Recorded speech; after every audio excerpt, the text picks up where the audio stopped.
Hello and welcome to World Talks. I'm Anna Jabłońska. Award-winning opera singer Jakub Józef Orliński has wowed the Olympics audience with a breathtaking mix of vocal and breakdancing talent.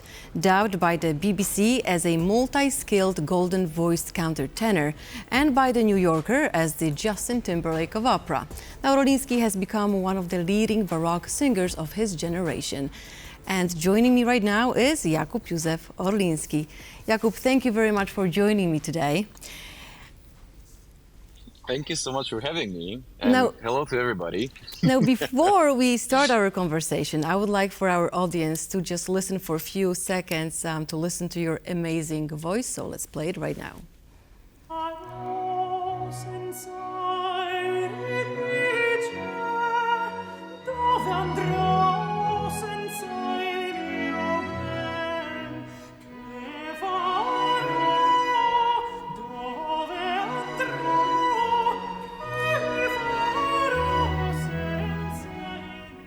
Well, it is an amazing voice. You make us proud for sure, Jakub.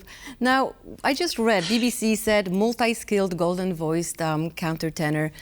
The New Yorker, the Justin Timberlake of opera. How does it make you feel to hear these compliments? Or are you used to them, perhaps?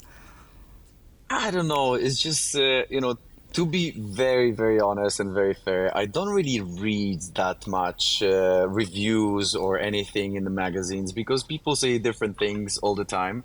It's for sure, it's super, super nice. So I'm very happy that people are talking and that they're giving me some compliments. That's for sure super, super nice. But as I say, I don't really read that much because it doesn't change too much in my career. I just try to do my best and I love doing different things. So that's why probably it's written that I'm multitasking because I am really opening many doors and trying different things.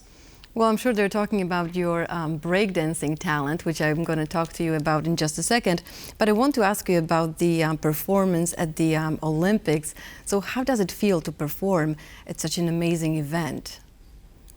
I mean, it's a huge honor. It's really a huge honor, a great experience, and absolutely unbelievable experience because I'm still processing it. Like it happened just few days ago, and I'm still digesting. I'm still processing what happened because it's such a big event. You know, this is probably one of the most watchable events on our planet. So it's really a huge honor to be part of this beautiful opening ceremony, which is very historical in a way because not only breaking is finally at the Olympics, but also this is the first opening ceremony happening outside of the stadium. So I am even more so happy to be taking part in it. Now, can you tell us more about the choice of the aria that you performed and the choice of clothing? Why did you choose that aria? To be fair, it's not only my choice. We were talking with Victor, who was the main composer and arranger and supervisor for the music for the whole ceremony. And I knew, talking with Thomas Joly, the main director of the whole opening ceremony, and Maud, the choreographer, we were talking about the segment which was called sportivité, which means the sportsmanship. It was like 22 minutes of a segment where they knew that they want me to sing. So we had discussed certain options, and we all chose Viens Imen as this one that will fit the best because it's in French, refers to French culture and French Baroque period, and they really wanted to base this segment in the Baroque period. That's why a lot of costumes, like all of the costumes of other guys who were riding BMX or longboard or the gymnast girls, they were all wearing those white costumes, and those were referred to specific historical figures from France. So, for example, my costume was based on Henry II, who was the king of France in 1547, I think. That's exactly the date where he took over and he became the king. So everything had a reason there, and that was also amazing in this opening ceremony, that there were no random choices. They were all they had their reason to be there. So that's why, like, I was there. I was representing breaking. I was representing baroque and singing, and that was actually super super nice and felt very very good. Well, it is an amazing mixture of breakdance and your voice and the genre that you represent. Would you say, because you're such a cool young guy, would you say that because of that, you're appealing to younger people when it comes to that genre of music, which is not that popular or used to not be that popular with younger audience? I have to say that Baroque music has its renaissance right now. There is a lot of hype about it because it gives a lot of freedom, and more theaters and concert halls are programming this period of music in their annual programs, in their seasons, which is really, really fun because it's something completely different than what those theaters used to do. So it's good to see those titles from Baroque era appearing on those big seasons of, for example, the Metropolitan Opera or the Munich Bayerische Staatsoper or in Zurich, and all of those really really big theaters.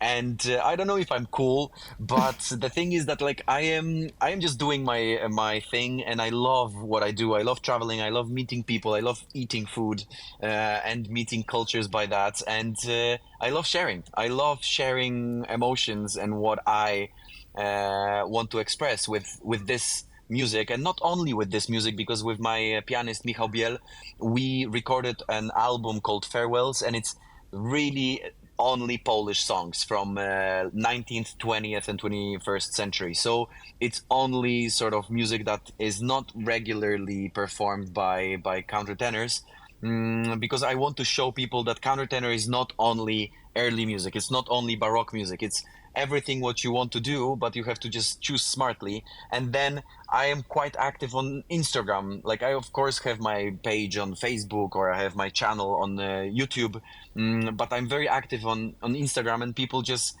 see me there. And I don't know, like, I believe that there is just like certain bridge to be made. I just give a hand to new public and invite them to come at least once to judge for themselves is if they like this type of music or not. Now, are people surprised that such a great breakdancer sings like that?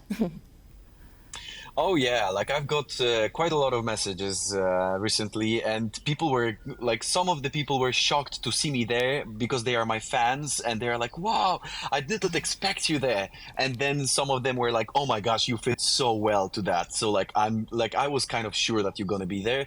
And then there are new people who are so amazed because they've never actually heard a voice like that. So they were really, really amazed and shocked, and very actually happy to meet something completely new to their world. Well, that's great. Now, when it comes to breakdancing and singing, what came first for you, breakdancing or singing?